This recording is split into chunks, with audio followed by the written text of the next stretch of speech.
Hello everyone. आज का हमारा टॉपिक क्या है? Animal tissue. हम लास्ट क्लास में पढ़ चुके थे, तो आज हम पढ़ेंगे प्लांट टिश्यू। एक बार मुझे रिकॉल कराएगा कोई कि हमने लास्ट क्लास में क्या पढ़ा था? मेन मेन जो उनके पॉइंट्स हैं वो बता दीजिए।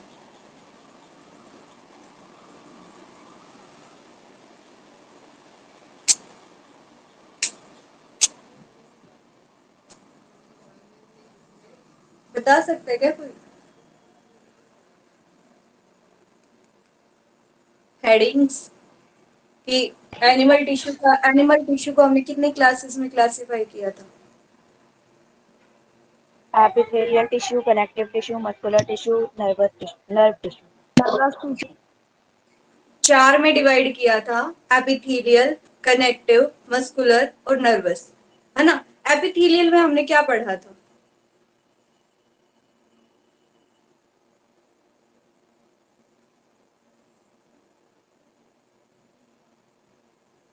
जल्दी बताएंगे, इतना टाइम वेस्ट करेंगे तो कैसे चलेगा? अगली क्लास कैसे पढ़ेंगे फिर हम?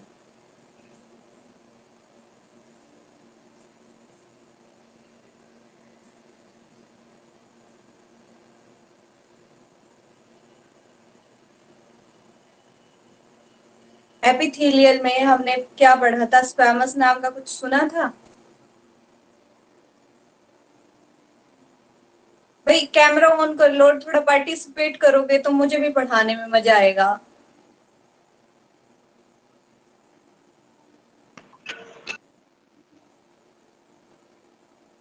यस, कोई बच्चा बताएगा एपिथेलियल में हमने क्या पढ़ा था? एपिथेलियल के कुछ पार्ट्स पढ़े थे, उनके नाम बता दीजिए। Squamous, cuboidal, cubital. Columnar. Squamous पढ़ा था। स्क्वैमस में हमने दो टाइप पढ़े थे, एक सिंपल वाला था, एक स्ट्रेटिफाइड था, जिसमें बहुत सारी मतलब लेयर्स इकट्ठी हो जाती है ना? इसमें से मटेरियल ट्रांसफर होता है इधर से उधर, ठीक है। दूसरा हमने पढ़ा था कॉलमनर। कॉलमनर में भी हमने दो टाइप पढ़े थे, हालांकि तीन भी हो सकते हैं, वो डिपेंड करता है आप किस तरीके से स्टडी करते हैं। इसमें एक सीलिया वाला था, एक सीलिया एपिथेलियल और एक ग्लैंडुलर एपिथेलियल था। लेकिन जो सिंपल है तो एक लेयर होगी इनकी, अगर मल्टीपल लेयर है तो इन्हीं को स्ट्रेटिफाइड नाम दे देते हैं। फिर हमने कॉलमनर पढ़ा था। कॉलमनर में भी सेम पढ़ा था, एक सीलिया वाला और एक ग्लैंडुलर वाला, है ना? इसमें भी ऐसे होता है, अगर सिंगल लेयर है तो एक ही लेयर कंसीडर करेंगे, वो सिंपल क्यूबॉइडल होगा। अगर उसकी मल्टीपल लेयर्स हैं तो क्या होगा? स्ट्रेटिफाइड। क्या होगा? स्ट्रेटिफाइड कॉलमनर एपिथेलियल सेल, चाहे वह ग्लैंडुलर है आपकी या फिर सीलिएटेड है। उसके बाद कनेक्टिव टिश्यू। कनेक्टिव टिश्यू में हमने क्या क्या देखा था?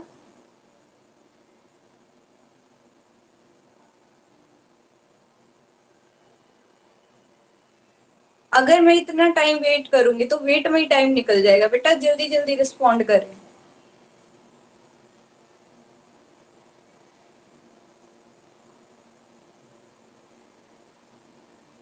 कनेक्टिव टिश्यू पढ़ा था ना हमने, देखो यहाँ पे एपिथेलियल पढ़ा था, फिर कनेक्टिव पढ़ा था, फिर हमने अगला पढ़ा था और फिर अगला पढ़ा था। तो जो ये सेकंड वाला पार्ट था, इस कनेक्टिव टिश्यू में हमने क्या क्या पढ़ा था?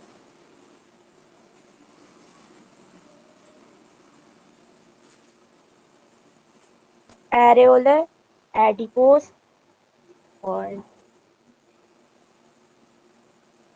Areolar, adipose, skeleton. स्केलेटन में हमने अलग अलग पढ़े थे। आपका लिगामेंट पढ़ा था, टेंडन पढ़ा था, ब्लड के बारे में पढ़ा था। ब्लड में आपका डब्ल्यूबीसी, आरबीसी के बारे में पढ़ा था, प्लेटलेट्स के बारे में पढ़ा था। और जो डब्ल्यूबीसी के 5 टाइप्स पढ़े थे, एसिनोफिल, बेसोफिल, न्यूट्रोफिल, माइक्रोफेज और लिपोसाइट्स, है ना? Lymphocytes, sorry. और एक और था उसके बाद कार्टिलेज, है ना? वो भी पढ़ा था, जो हमारे कान में मिलती है। फिर उसके बाद हमारा मस्कुलर वाला था। मस्कुलर में कितने पार्ट्स पढ़े थे हमने?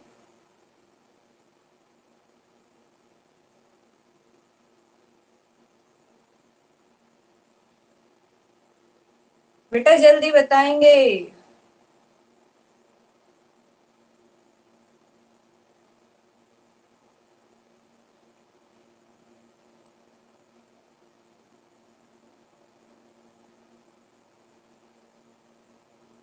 क्या आप रिस्पॉन्ड कर रहे हैं? कार्डियक। हाँ जी बेटा, दोबारा बोलेंगे, आवाज नहीं आ रही।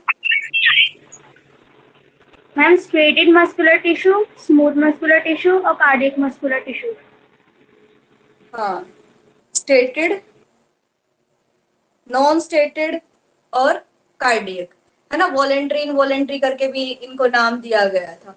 और लास्ट वाला आपका नर्वस था। नर्वस में आपने पढ़ा था कि आपके जो मैसेज का ट्रांसफर किया जाता है न्यूरॉन्स के थ्रू, वो वाला।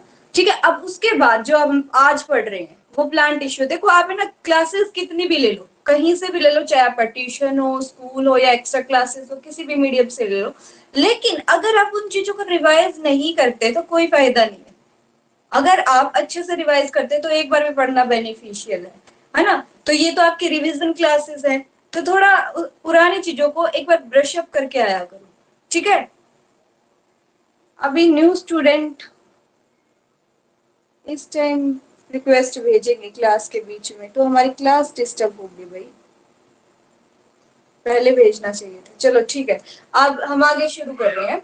जो हमारी प्लांट है, प्लांट में सबसे पहले हम इसे दो कैटेगरी में क्लासिफाई कर रहे हैं। एक हमारा मेरिस्टेमेटिक है, दूसरा हमारा परमानेंट है। कौन कौन सा है? आप माइक बंद रखेंगे और साथ साथ बोलते रहेंगे, जब तक आप बोलेंगे नहीं ना याद नहीं होगी आपको चीजें, है ना। प्रोनाउंसिएशन भी नहीं आएगी आपको ठीक से, और ऊपर से आपका जो दिमाग है ना, कई बार हम जो बोलते हैं उन चीजों को ऑटोमेटिकली कैप्चर करने लग जाता है। आप जब लिखेंगे ना, आपके दिमाग में अपने आप आएगा कि इसके बाद हमने क्या पढ़ा था, इसके बाद क्या पढ़ा था। वेरी गुड, कैमरा ऑन करके लो। गुड बोलते ही कैमरा बंद कर दिया, कैसे बच्चे हो नलायक है। एप्रिशिएशन बर्दाश्त नहीं होती, हजम नहीं होती है। चलो, जो आपका प्लांट है उसमें दो टाइप पढ़े हमने, मेरिस्टेमेटिक और आपका परमानेंट टिश्यू। जो मेरिस्टेमेटिक है इसमें जो ये है प्राइमरी, प्राइमरी मेरिस्टेमेटिक और सेकेंडरी मेरिस्टेमेटिक। और प्राइमरी मेरिस्टेमेटिक को क्या बोला जाता है? प्रोमेरिस्टेम, प्रोमेरिस्टेम। आप प्राइमरी पूरा लिखेंगे, ठीक है। हमने एक जगह फ्लो चार्ट बनाना था, शॉर्ट फॉर्म यूज की है, तो आपने लिखना PRIMARY, ठीक है, प्राइमरी। इसमें आपकी एपिकल आती है। देखो ये जो डिवीजन है ना इस साइड वाला, वो आपकी लोकेशन के बेसिस पे हुआ है कि कौन सा टिश्यू किस लोकेशन पे प्रेजेंट है, उसके बेसिस पे।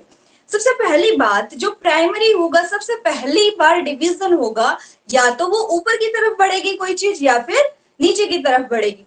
मानो ये एक प्लांट है, ये क्या है? एक प्लांट है। एडवर्टीजमेंट हो जाती है ऐसे, है ना, इसको घुमा देते हैं ऐसे। ये टिप है इसकी। अगर ये ऊपर की तरफ ग्रो कर रहा है, एपिकल, एपिकल जो इसकी कैप वाला रीजन है, एपिकल, है ना। और नीचे वाला ये भी एपिकल रीजन है, बेस का एपिकल रीजन है ये, है ना। ऊपर ये आपकी स्टेम है और नीचे आपकी क्या है? रूट है। स्टेम वाला रीजन ऊपर की तरफ ग्रो कर रहा है तो वो एपिकल मेरिस्टेमेटिक टिश्यू की वजह से कर रहा है। अगर रूट है, ये इससे नीचे मानो इसकी रूट है, अगर रूट है नीचे की तरफ ग्रो करती जा रही है, उसके ऊपर भी एक कैप होती है जो आगे की तरफ ग्रो करती जाती है, और वो ग्रोथ किस कारण से होती है? आपकी मेरिस्टेमेटिक टिश्यू के कारण ही होती है। रूट मेरिस्टेमेटिक टिश्यू और ऊपर वाला सूट मेरिस्टेमेटिक टिश्यू, ठीक है। प्राइमरी में आप केस को अलग अलग कर सकते हैं। एपिकल वाले रीजन में या तो आप बोल सकते हैं रूट एपिकल मेरिस्टेमेटिक टिश्यू या फिर शूट एपिकल मेरिस्टेमेटिक टिश्यू। ये डिवीजन है ना, आपको हर बुक में अलग मिल सकता है। जो मैंने ये फ्लो चार्ट बनाया है, ये हर बुक में अलग मिल सकता है, क्योंकि आप अंडरस्टैंडिंग आपकी होती है, आप उसे याद करने के लिए किस तरीके से कैटेगराइज करते हैं, ठीक है। अब इनका काम क्या है? जैसे मैंने बताया, ऊपर से चीज क्या करेगी, जो प्लांट है हमारा ग्रो करेगा, ऊपर की तरफ ग्रो करेगा, और नीचे से नीचे की तरफ ग्रो करेगा। तो जब ये ग्रोथ करता, प्राइमरी प्राइमरी ग्रोथ करता है, इसीलिए प्राइमरी मेरिस्टेमेटिक टिश्यू है। इनिशियल जो ग्रोथ होती है ये ऊपर की तरफ या नीचे की तरफ, वो कहाँ आएगी? आपकी प्राइमरी एपिकल मेरिस्टेमेटिक टिश्यू में। चाहे ये रूट एपिकल मेरिस्टेमेटिक टिश्यू हो सकता है या फिर आपका शूट एपिकल मेरिस्टेमेटिक टिश्यू हो सकता है। अब सेकेंडरी, अब सेकेंडरी का मतलब है जो एक बार ग्रो कर चुका है उसी में फर्दर ग्रोथ हो रही है, दोबारा से डिवाइड कर रहा है, किसी भी तरीके से डिवाइड कर सकता है। तो यहाँ पे जो इंटरकैलरी है, कई बार आप इसे प्राइमरी में ही पढ़ेंगे। कैसे? जैसे हम एग्जाम्पल लेते हैं गन्ने का, एग्जाम्पल लेते हैं गन्ने का। आपने उसमें डिवीजन देखे हैं। जैसे ये मान लो ये मार्कर है, इसको गन्ना इमेजिन करते हैं, इसका एक एक नोड, दूसरा नोड, एक नोड, दूसरा नोड, ठीक है। और यहाँ पे तीसरा नोड, यहाँ पे चौथा नोड, 4 नोड है यहाँ पे। अब अब मान लो ये इतना सा जो दो नोड के बीच का रीजन है, दो नोड के बीच का रीजन है, ये ग्रो करता है, इसका साइज इंक्रीज होता है। तो दो तरीके से इंक्रीज हो सकता है, एक तो जो सेल है उसकी लेंथ बढ़ जाएगी, या एक जो ये सेल है इतनी बड़ी इसकी लेंथ बढ़ जाए एज इट इज। तो ये इसे हम कंसिडर करेंगे प्राइमरी मेरिस्टेमेटिक में, तब कंसिडर करेंगे प्राइमरी मेरिस्टेमेटिक में। दूसरा कारण क्या हो सकता है, जो एक सेल है यहां से लेके यहां तक एक सेल है और इसी की सेल दो बन जाए, इसी की सेल क्या बन जाए, दो, एक सेल, और इसी के आगे डिवाइड करके 1 से 2 सेल, जैसे माइटोटिक और मियोटिक डिवीजन पढ़े थे ना हमने, इस प्रकार के किसी डिवीजन से सेल का नंबर बढ़ गया है तो वो आपका किस में आएगा, सेकेंडरी में, क्योंकि ये सेकेंडरी डिवीजन हुआ, एक सेल से दोबारा कोई नई सेल बनी है तो सेकेंडरी, तो इंटरकैलरी मेरिस्टेमेटिक किस में आएगा, सेकेंडरी में। ये मैंने बताया कि दो नोड के बीच का रीजन, जैसे कि मान लो ये आपका प्लांट है, यहाँ पे ये आपका प्लांट है, एक इधर से ग्रो किया और दूसरा मानो यहां से ग्रो किया। अब इस नोड से लेके इस नोड तक के बीच का जो ये रीजन है, इस नोड से लेके इस नोड तक के जो बीच का रीजन है, ये अगर इसकी लेंथ ग्रो कर रही है, इसकी लेंथ क्या कर रही है, ग्रो कर रही है, तो उसे क्या बोले जाएगा, intercalary meristematic tissue, intercalary meristematic tissue. ये क्या बढ़ाएगा, प्लांट की लेंथ बढ़ाएगा, क्योंकि ये नंबर बढ़े या फिर इसका साइज बढ़े उसकी वजह से क्या होगा, प्लांट की लेंथ बढ़ेगी। ठीक है, फिर आपका आता है लेटरल। लेटरल मतलब जैसे कि हम बिस्तर पे लेटते हैं, आप सोचो आप बिस्तर पे लेटते हो तो आपका कौन सा सरफेस टच होगा, अगर आप ऐसे लेटेंगे तो ये वाला शोल्डर वाला पार्ट और ये आपका ये वाला पार्ट है ना। अगर आप इस साइड लेटते हैं तो इधर भी आपका ये शोल्डर या फिर ये वाला रीजन, अगर आप सीधे लेटते हैं तो बैक वाला रीजन, अगर आप उल्टे लेटते हैं तो फ्रंट वाला रीजन। तो ये जो मार्कर है इसे हम लिटा देते हैं, ये हमारा बिस्तर है, बिस्तर पे हमने लिटाया, या तो ये यहां से टच होगा या फिर यहां से टच होगा, यहां से, मतलब आप देख रहे हैं कि इसके चारों तरफ का जो एरिया है वही टच होगा बिस्तर पे, है ना। तो लेटरल, लेटा हुआ जब होता है तो लेटरल, तो उसमें क्या होता है आपका, इसकी मतलब चौड़ाई, चौड़ाई जो है इसकी ग्रिथ है, इसकी कुल मिला के जो ग्रिथ है वो अभी कितनी है, पतली है, वो चौड़ी हो जाए, वो क्या हो जाए, चौड़ी हो जाए। यानी कि मैं इतनी सी हूं मोटी, और थोड़े टाइम के बाद अगर मैं इतनी हो रही हूँ, अगर मैं प्लांट हूं, अगर मैं अभी इतनी हूं और थोड़े टाइम के बाद मैं इतनी मोटी हो रही हूँ, तो इसका मतलब क्या है, मेरे कौन से पार्ट में ग्रोथ हुई, लेटरल, कौन से पार्ट में ग्रोथ होगी, लेटरल मेरिस्टेमेटिक टिश्यू में ग्रोथ हुई। अब लेटरल में दो पार्ट होते हैं आपके, लेटरल में दो पार्ट हो सकते हैं, या वेस्कुलर कैम्बियम या फिर कोर्क कैम्बियम। वेस्कुलर कैम्बियम का मतलब क्या है, वेस्कुलर पार्ट इसके अंदर पाए जाते हैं, कोई भी प्लांट है ना उसके अंदर वाला सिस्टम है वो वेस्कुलर सिस्टम का बना होता है, जिसमें आपके जाइलम और फ्लोएम आते हैं, जो कि हम आगे पढ़ेंगे, है ना। तो अंदर वाली जो ग्रोथ होती है, जो उसके अंदर भरा हुआ है, वो वेस्कुलर टिश्यूज के कारण होता है, वेस्कुलर कैम्बियम्स के कारण होता है। तो वहां पे कौन से टिश्यू आएंगे, आपके वेस्कुलर कैम्बियम आएंगे। अगर मैं बाहर की बात करूं, अगर मैं प्लांट के बाहर की बात करूं, तो सबसे बाहर वाला सरफेस क्या होता है, कोर्क, बाहर वाला सरफेस क्या होता है आपका, कोर्क। तो वो कोर्क होता है, तो वो कोर्क कैम्बियम बनाता है, क्योंकि आपने सबसे पहला जब आपका बायो का चैप्टर पढ़ा था सेल वाला, वहां पे भी आपने चैप्टर की शुरुआत में ही क्या पढ़ा था कि वहां पे प्लांट की जो कोर्क सेल होती है, वहां पे आपने क्या देखी थी, सेल को देखा था कि कैसे बना होता है, जो पुराने वाले माइक्रोस्कोप में देखा गया था ना। तो आपको पता है कि कॉर्क क्या होता है, जो प्लांट का आउटर सरफेस होता है, जो हार्ड दिखाई देता है, जो ब्राउनिश सा होता है, जिसमें डेड सेल्स मोस्टली आपके पाए जाते हैं, मोस्टली के डेडी सेल होते हैं वो, तो वो आपका कॉर्क कैम्बियम में आता है। Ananya, yes ma'am. अच्छा लाइव हो, यही चेक कर रही थी कि सुन रहे हो बात नहीं। फिर आगे परमानेंट टिश्यू क्या है आपका, परमानेंट टिश्यू, क्योंकि ये वाला पार्ट हम कंप्लीट कर चुके हैं मेरिस्टेमेटिक वाला। मैं आपको इनकी डायग्राम्स दिखा देती हूँ।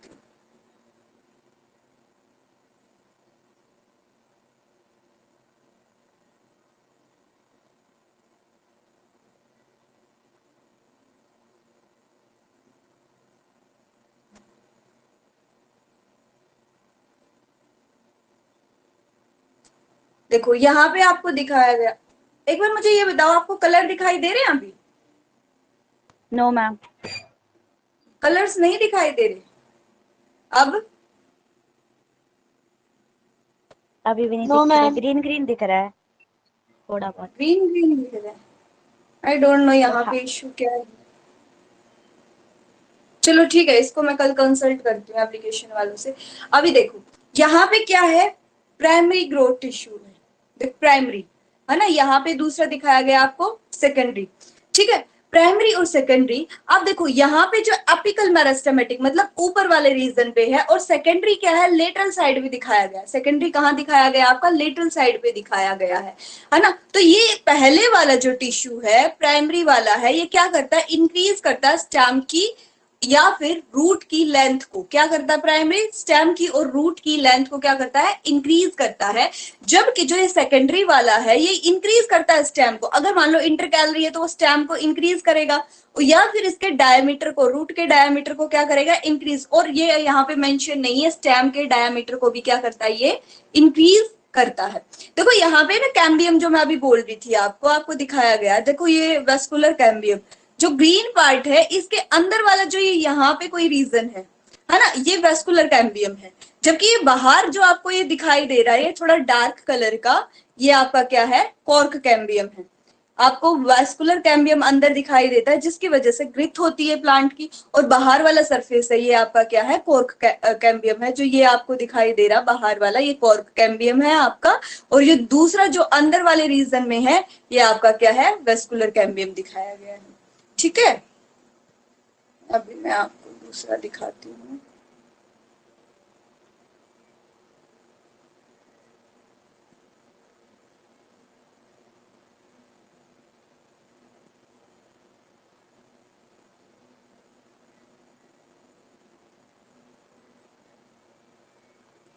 देखो यहाँ पे देखो, यहाँ पे क्या किया गया है आपको, तीन जो मैंने आपको बताए हैं, जो आपका एक तो है एपिकल मेरिस्टेम, क्या है, एपिकल मेरिस्टेम, और दूसरा भी एपिकल मेरिस्टेम है। यहाँ पे आप डिफरेंस क्या देख रहे हैं कि ये शूट एपिकल मेरिस्टेम है, जो कि ऊपर वाले पार्ट, जो ये ऊपर वाला इतना पार्ट है इसे शूट बोला जाता है, नीचे वाला पार्ट है इसे क्या बोला जाता है, रूट बोला जाता है। तो ऊपर क्या है, शूट एपिकल मेरिस्टेम है, और नीचे क्या है, रूट एपिकल मेरिस्टेम। ये क्या करते हैं, ग्रोथ को इंक्रीज करते हैं। देखो साइन लगाया गया, ऊपर की तरफ ग्रो कर रहा है, ये क्या है, नीचे की तरफ ग्रो कर रहा है ना। दो आपने पढ़ लिए, हालांकि ये एक कैटेगरी है, कौन सी, एपिकल मेरिस्टेम वाली। दूसरा आप देख रहे हैं इंटर कैलोरी मेरिस्टेम, क्या देख रहे हैं, inter calorie meristem. Inter calorie meristem का क्या मतलब है, देखो ये जो यहां से लेके यहां तक, एक नोड से लेके दूसरी नोड तक के बीच का जो रीजन है, एक नोड से लेके दूसरी नोड तक के बीच का जो रीजन है, ये इंटर कैलोरी मेरिस्टेम का रीजन होता है। ये क्या करता है, प्लांट की लेंथ को क्या करता है, आपका इंक्रीज करता है। दूसरा आपका यहाँ पे आपको दिखाया गया लेटरल, इस प्लांट को यहां से काटा और यहां से उठा के ये यहां ले आया। यहां लाके हमने देखा कि ये इसका बाहर वाला रीजन और ये अंदर वाला रीजन है ना, बाहर वाला रीजन और अंदर वाला, जो आपको ये दिखाई दे रहा है अंदर की तरफ लाइनिंग दिखाई दे रही है, येलो कलर की है, वैसे तो आपको पता नहीं कलर दिखाई नहीं दे रहा है।